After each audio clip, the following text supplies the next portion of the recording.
नमस्कार मित्रांनो, current affairs today 26 या आपल्या मराठी यूट्यूब चॅनलवर आपलं स्वागत आहे.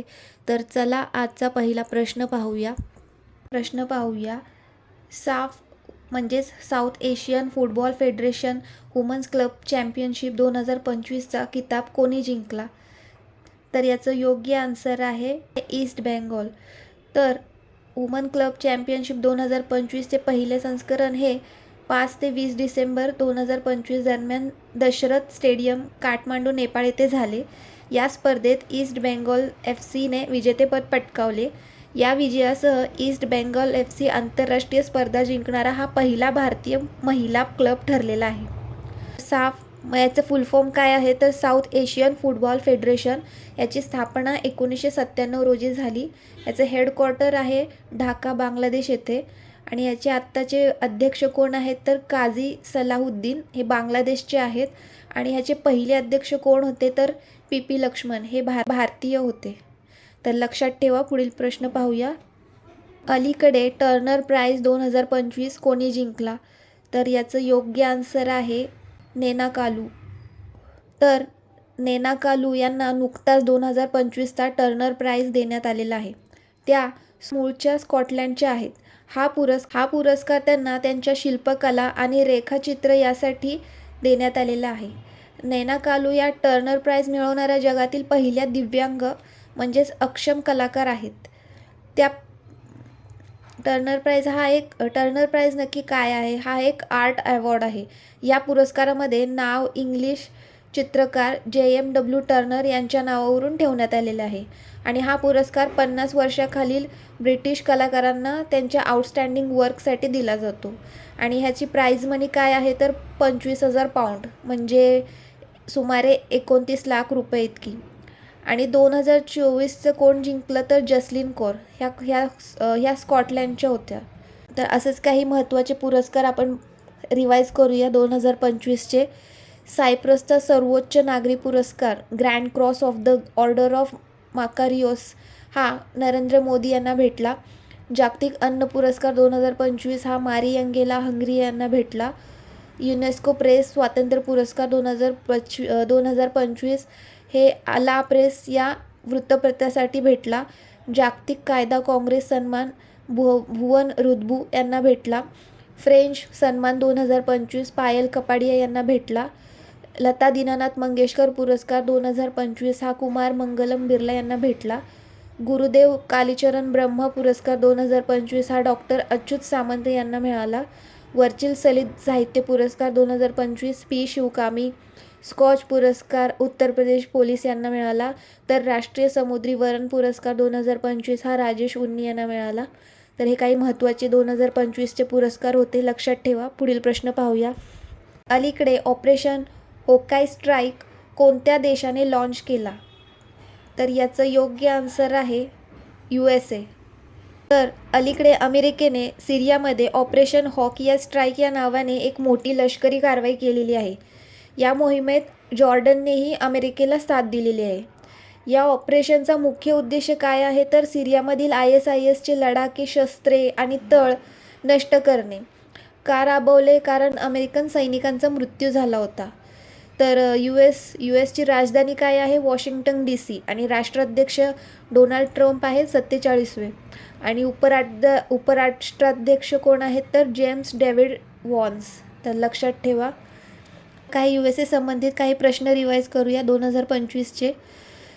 चौथा टायगर ट्रॅम्प सराव 2025 हा भारत अमेरिकामध्ये झाला. कुठे झाला? तर आंध्र प्रदेशामधील विशाखापट्टणम येथे, बंगालच्या उपसागरावर. 14 एप्रिल रोजी न्यूयॉर्कने डॉक्टर भीमराव आंबेडकर दिवस घोषित केला. तर रोमन कॅथलिक चर्चेने पॉप झालेले रॉबर्ट फ्रान्सिस प्रोव्होस्ट हे पहिले अमेरिकन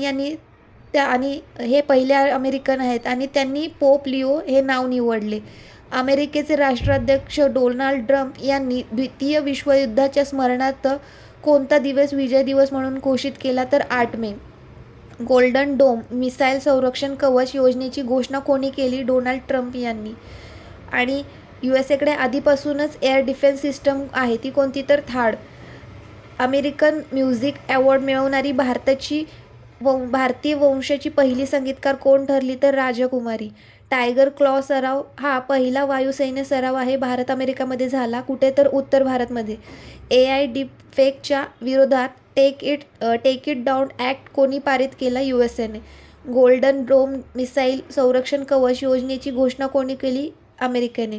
ऑपरेशन मिडनाईट हॅमर हे USने इराणच्या अणुठिकाणावर हल्ला केला. एलॉन मस्क यांनी अमेरिकेत स्थापन केलेल्या राजकीय पक्षाचे नाव अमेरिका पार्टी ठेवले. पॅन अमेरिका हॉकी कप कुठे आहे? उरुग्वेच्या मॉन्टेव्हिडिओमध्ये.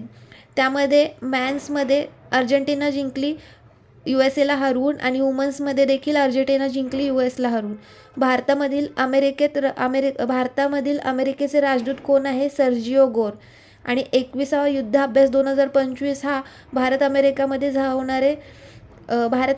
झाला तर कुठे? फोर्ट वेनराइट अलास्का येथे. तर माजी अमेरिकी राष्ट्राध्यक्ष बराक ओबामा यांनी नेटफ्लिक्स डॉक्युमेंटरी अवर ओशियन्समध्ये नॅरेटरच्या भूमिकेसाठी सलग 3ऱ्यांदा एमी अवॉर्ड जिंकलेला आहे. तर हे काही अमेरिकेशी संबंधित काही महत्त्वाचे प्रश्न होते, ते आपण रिवाईज केले. लक्षात ठेवा. पुढील प्रश्न पाहूया. तर भारताचा पहिला राज्यस्तरीय मल्टीनॅशनल टायगर कॉरिडॉर विकसित करण्याची घोषणा कोणत्या राज्याने केली? तर याचं योग्य आन्सर आहे मध्य प्रदेश. तर सध्या मध्य प्रदेश सरकारने सांगितले आहे की भारतातील पहिले राज्यस्तरीय मल्टीनॅशनल कॉरिडॉर तयार करणार आहेत. म्हणजे यामध्ये 5 टायगर रिझर्वना एकमेकांशी जोडले जाईल, जेणेकरून वाघ कुठूनही कुठेही जाऊ शकतील. ते 5 टायगर रिझर्व कोणते आहेत? तर Panna tiger reserve, Bandhavgarh tiger reserve, Sanjay Dubri tiger reserve, Kanha tiger reserve, Satpura tiger reserve. या कॉरिडॉरची एकूण लांबी किती आहे? तर 961 किलोमीटर. तर आता तुम्हाला आठवत असेल की मध्य प्रदेशमध्ये NH45 वर देशाचा पहिला वन्यजीव सुरक्षित महामार्ग तयार करण्यात आला आहे. तर हे लक्षात ठेवा. हेच काही टायगर रिझर्व संबंधित प्रश्न पाहूया 2025चे. दरवर्षी 29 जुलै रोजी आपण वर्ल्ड टायगर डे म्हणून साजरा करतो. याचं उद्दिष्ट काय आहे? तर वाघ संरक्षणासाठी जनजागृती वाढवणे. 29 जुलै 2010 रोजी सेंट पीटर्सबर्ग रशिया येथे पहिली ग्लोबल टायगर समिट झाली होती आणि तिथेच एक घोषणापत्र स्वीकारण्यात आले, ज्यामध्ये 2022 पर्यंत वाघाची संख्या दुप्पट करण्याचा निर्णय घेण्यात आलेला आहे. म्हणून 29 जुलै हा दिवस आपण साजरा करतो. भारतामध्ये सध्या 58 टायगर रिझर्व आहेत. पहिला कोणता? तर जिम कार्बेट टायगर रिझर्व हा उत्तराखंड येथे आहे. आणि बाकीचे बघून घ्या. 58 Madhav tiger reserve, 57 Ratapani tiger reserve, 56 गुरु Ghasidas tiger reserve, 55 Dholpur Karauli tiger reserve. तर भारतामध्ये सर्वाधिक वाघ मध्य प्रदेशमध्ये आढळतात. किती? तर 785. आणि भारतामध्ये टायगर प्रोजेक्ट कधी सुरू झाला? 1973 रोजी. सध्याचे पर्यावरण मंत्री भूपेंद्र यादव यांनी सांगितले की भारतामध्ये एकूण 3682 बिग कॅट्स आहेत आणि बिग कॅट अलायन्सचा पहिला हेड त्यांनाच बनवण्यात आलेला आहे. पश्चिम बंगालचा सुंदरबन टायगर रिझर्व भारतातील दुसरा सर्वात मोठा टायगर रिझर्व बनलेला आहे. तर पहिला कोणता आहे? तर भारताचा सर्वात मोठा टायगर रिझर्व हा आंध्र प्रदेशचा नागार्जुन सागर येथील श्रीशैलम टायगर रिझर्व आहे. तर हे लक्षात ठेवा. पुढील प्रश्न पाहूया. U19 पुरुष आशिया कप 2025 कोणी जिंकला? याचं योग्य आन्सर आहे पाकिस्तान. तर 19 एशियन चॅम्पियनशिप हा 12 ते 21 डिसेंबरपर्यंत चालला. ह्याची 12वी आवृत्ती होती. कुठे? तर युनायटेड अरब मिरात येते. आणि ह्याचे विजेता पाकिस्तान ठरलेले आहे सलग दुसऱ्यांदा. आणि उपविजेता म्हणजे रनरअप कोण ठरलेला आहे? तर भारत. आणि याची पहिली आवृत्ती कधी झाली होती? तर 1989मध्ये बांगलादेश येथे. आणि ह्याच्यामध्ये भारत विनर ठरलेला श्रीलंकेला हरवून. आणि शेवटची म्हणजे 2024ची आवृत्ती ही युनायटेड अरब मिरातमध्येच झालेली आणि त्याच्यामध्ये बांगलादेश जिंकलेला भारताला हरवून. तर असेच काही टुर्नामेंट रिलेटेड प्रश्न पाहूया. तर 10वा ICC महिला वर्ल्ड कप 2025 भारतामध्ये झाला. त्यामध्ये भारत हा विनर ठरला साऊथ आफ्रिकेला हरवून. विजय हजारे ट्रॉफी 2024-25 वडोदरामध्ये झाला. कर्नाटक जिंकला विदर्भला हरवून. तिसरी महिला प्रीमियर लीग 2025 हा भारतामध्ये झाला. मुंबई कॅपिटल्स जिंकला दिल्ली कॅपिटल्सला हरवून. 18वा IPL 2025 हा RCB जिंकला पंजाबला हरवून. रणजी ट्रॉफी 2024-25 हा विदर्भ जिंकला केरळला हरवून. 9वी ICC चॅम्पियनशिप ट्रॉफी 2025 हा पाकिस्तान आणि युनायटेड अरब अमिरातमध्ये झाला. भारत जिंकला तर न्यूझीलंडला हरवून. ICC वर्ल्ड टेस्ट चॅम्पियनशिप 2025 हा लंडन लॉर्ड्स मैदानामध्ये झाला. साऊथ आफ्रिका जिंकला ऑस्ट्रेलियाला हरवून. दलीप ट्रॉफी 2025 हा सेंट्रल झोन जिंकला साऊथ झोनला हरवून. पुरुष आशिया कप 2025 हा युनायटेड अरब अमिरातमध्ये झाला. भारत जिंकला पाकिस्तानला हरवून. इराणी कप 2025 हा महाराष्ट्रामध्ये झाला. विदर्भ जिंकला शेष भारतला हरवून. 18वी सय्यद मुश्ताक अली ट्रॉफी हा झारखंड पहिल्यांदा जिंकला हरियाणाला हरवून. आणि ICC पुरुष T20 वर्ल्ड कप 2026 हा होस्ट कोण करणार आहे? भारत आणि श्रीलंका. आणि या टुर्नामेंटचे अँबॅसेडर कोणाला बनवलेले आहेत? तर रोहित शर्मा. तर हे काही इम्पॉर्टंट पॉईंट्स होते, तर लक्षात ठेवा. पुढील प्रश्न पाहूया. WHO ग्लोबल समिटमध्ये PM नरेंद्र मोदी यांनी जारी केलेले स्मारक टपाल तिकीट कशाशी संबंधित आहे? तर याचं योग्य आन्सर आहे अश्वगंधा. अलीकडे WHO ची दुसरी जागतिक पारंपरिक औषध शिखर परिषद 2025 हा आयोजन नवी दिल्ली येथे झाले. याच ठिकाणी PM नरेंद्र मोदी यांनी भारतातील प्रसिद्ध औषधीय वनस्पती अश्वगंधा याच्यावर डाक तिकीट जारी केलं आहे. अश्वगंधा याचं वैज्ञानिक नाव काय आहे? तर विथिनिया सोमनिफेरा. ही वनस्पती ताण कमी करण्यासाठी, रोगप्रतिकारशक्ती वाढवण्यासाठी प्रसिद्ध आहे. त्याशिवाय नवी दिल्लीमध्ये WHOने साऊथ ईस्ट एशिया रिजनल ऑफिसचे देखील उद्घाटन केले गेले आहे. PM मोदी यांनी याच ठिकाणी आयुष मार्क देखील लॉन्च केले, जे आयुष उत्पादन आणि सेवा यांना प्रमाणित व परिभाषित करेल. तर WHO याची स्थापना कधी झाली? 7 एप्रिल 1948 रोजी. याचे हेडक्वार्टर जेनेवा स्वित्झर्लंडला आहे. आणि याचे प्रमुख कोण आहेत? तर टेड्रोस अधानोम. WHOचे काही संबंधित करंट अफेअर्सचे प्रश्न बघूया. तर WHOने पहिल्यांदाच इबोला लस या ट्रायल कुठे सुरू केला? तर युगांडामध्ये. WHOने विश्व फार्माकोपिया 15वी आंतरराष्ट्रीय बैठक कुठे आयोजित केली? भारतामध्ये. USA आणि अर्जेंटिना WHO वेगळे होत आहेत. आणि भारताने लेप्टिक फायलेरियासिस आणि एलिफंटियासिस म्हणजेच हातपायावाले रोग पूर्णपणे संपवण्याचं लक्ष्य कधी ठेवलेलं आहे? 2027 पर्यंत. WHOने आयु अनुकूल शहर म्हणून मान्यता कोणाला दिलेली आहे? तर कोझिकोडला.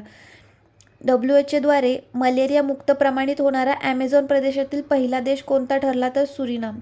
आणि जगातील 46वा मलेरिया मुक्त देश आहे हा. सेगोल देश WHOद्वारे ट्राकोमा मुक्त देश म्हणून घोषित केलेला आहे. हर्बल औषधी सुरक्षा आणि विनिमयावरील WIRCH कार्यशाळा कुठे आयोजित करणार आहे? तर भारतामधील गाझियाबाद येथे. WHOने कचरेला मुक्त घोषित कोणाला केलेले आहे? तर नेपाळला. 6 साऊथ ईस्ट एशिया देश. भारताचे लक्ष्य काय आहे? 2026 पर्यंत कचरा रुबेला मुक्त करण्याचा लक्ष्य आहे. तसेच आणि WHOने हेपॅटायटिस D याला कॅन्सरजन्य घोषित केलेला आहे, त्यामुळे लिव्हर कॅन्सर होऊ शकतो.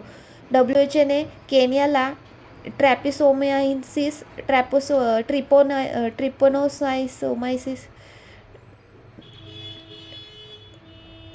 WHOने केनियाला ट्रिपॅनोसोमायसिस निद्रा रोग स्लीपिंग सिकनेस मुक्त घोषित केलेला आहे केनियाला. आणि या उपलब्धीमुळे केनिया 10वा देश ठरलेला आहे.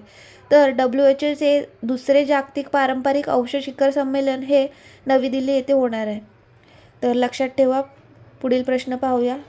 क्वाड देशांनी आपला पहिला फील्ड ट्रेनिंग अभ्यास कुठे केला? तर याचं आन्सर आहे गुआम. अलीकडेच क्वाड देशांनी 8 आणि 12 डिसेंबरमध्ये गोवामधील अँडरसन एअरफोर्स बेस येथे सराव केलेला आहे. याच ठिकाणी क्वाड देशांनी पहिला Indo Pacific logistic network field training exercise आयोजित केलेला आहे. हा क्वाड देशातील पहिला फील्ड ट्रेनिंग सराव आहे. ह्याचा उद्देश काय आहे? तर मानवीय मदत आणि आपत्ती प्रतिसादासाठी लॉजिस्टिक क्षमता मजबूत करणे. क्वाडमध्ये 4 देश कोणते येतात? तर भारत, जपान, अमेरिका आणि ऑस्ट्रेलिया. क्वाड लीडर्स समिट 2024 ही कुठे झाली? तर विल्मिंग्टन USA मध्ये. तर लक्षात ठेवा. पुढील प्रश्न पाहूया. तर T20 आंतरराष्ट्रीय क्रिकेटमध्ये 4000 धावा करणारी पहिली आशियाई महिला क्रिकेटपटू कोण ठरली? तर याचं योग्य आन्सर आहे स्मृती मंधाना. अलीकडेच भारतीय उपकप्तान स्मृती मंधाना यांनी 21 डिसेंबर रोजी विशाखापट्टणममध्ये श्रीलंका विरुद्ध सामना खेळताना एक रेकॉर्ड प्रस्थापित केला. कोणता रेकॉर्ड? तर ती वुमन्स T20I सामने खेळताना 4000 रन करणारी पहिली आशियाई महिला बनली आहे. किती सामने खेळून? तर 154 मॅचेस खेळल्यात तिने आणि जगात ही दुसरी महिला ठरलेली आहे. तर पहिली कोण आहे? तर सुजी बेट्स, ह्या न्यूझीलंडच्या आहेत. ह्यांनी 177 मॅचेसमध्ये 4716 रन केलेले आहेत. तर स्मृती मंधाना ह्या सर्वात जलद भारतीय वनडे शतक पुरुष व महिला या दोन्ही गटामध्ये सप्टेंबर 2025मध्ये ऑस्ट्रेलियाविरोधात स्मृतीने फक्त 50 बॉलमध्ये शतक केलं. ह्यांनी हे विराट कोहलीच्या 52 बॉलच्या मागील रेकॉर्डला तोडत कोणत्याही भारतीय क्रिकेटद्वारे वनडेमध्ये सर्वात जलद शतक ठरलेलं आहे. तर एका कॅलेंडर वर्षात 1000 वनडे रन 2025मध्ये महिला वनडे क्रिकेटमध्ये हा एका कॅलेंडर वर्षात 1000पेक्षा जास्त रन करणारी पहिली महिला क्रिकेटर ठरलेली आहे. तर हे लक्षात ठेवा. पुढील प्रश्न पाहूया. भूमी स्वामित्व वाद सोडवण्यासाठी आबादी देह सर्वे कोठे लॉन्च करण्यात आलेला आहे? तर याचं योग्य आन्सर आहे दिल्ली. अलीकडेच दिल्ली सरकारने आबादी देह सर्वे सुरू केलेला आहे आणि ह्या सर्वेचा उद्देश आबादी देह जमीन मोजणी करणे आहे. हे सर्वे स्वामित्व स्कीम अंतर्गत केले जात आहे. हे संपूर्ण सर्वे ड्रोनद्वारे केले जाणार आहे. आबादी आणि देह. आबादी म्हणजे काय? तर बसावट आणि देह म्हणजे गाव. ही गावातील नॉन ॲग्रिकल्चर लँड असते जिथे गावकऱ्यांचे घर, गल्ल्या, चौपाळ आणि शाळा असतात. गावकऱ्यांकडे या जमिनीचा कोणताही मालकीचा रेकॉर्ड नसतो, ज्यामुळे मध्यभागी जमीन वाद निर्माण होतात आणि डॉक्युमेंट नसल्यामुळे बँकेकडून कर्जही मिळत नाही. तर स्वामित्व योजना ह्या गोष्टीसाठी काम करणार आहे. तर स्वामित्वाचा फुल फॉर्म काय आहे? Survey of village and mapping with improve tech in village area. Launch पंतप्रधान मोदींकडून केलेला आहे 24 एप्रिल 2020मध्ये आणि याचा उद्देश आहे की गावकऱ्यांना त्यांच्या प्रॉपर्टीवर स्वामित्व देणे. तर हे लक्षात ठेवा. पुढील प्रश्न पाहूया. जागतिक बास्केटबॉल दिवस कधी साजरा केला जातो? तर याचं योग्य आन्सर आहे 21 डिसेंबर. तर पहिल्यांदा कधी साजरा केलं म्हणजे याची सुरुवात कधी झाली? तर 21 डिसेंबर 2023 रोजी. आणि ह्या खेळाचा आविष्कार जेम्स नायस्मिथ यांनी केला आणि त्यांनीच ही पहिली बास्केटबॉल सामना खेळला. कुठे? तर स्प्रिंगफील्ड USA पहिल्यांदा कधी खेळण्यात आलेला आहे? 21 डिसेंबर 1891 रोजी. तर हे लक्षात ठेवा. बाकी आजचा हा सेशन इथेच संपतो. कमेंट करून नक्की सांगा सेशन कसा वाटला आणि चॅनलला सपोर्ट करा. थँक्यू.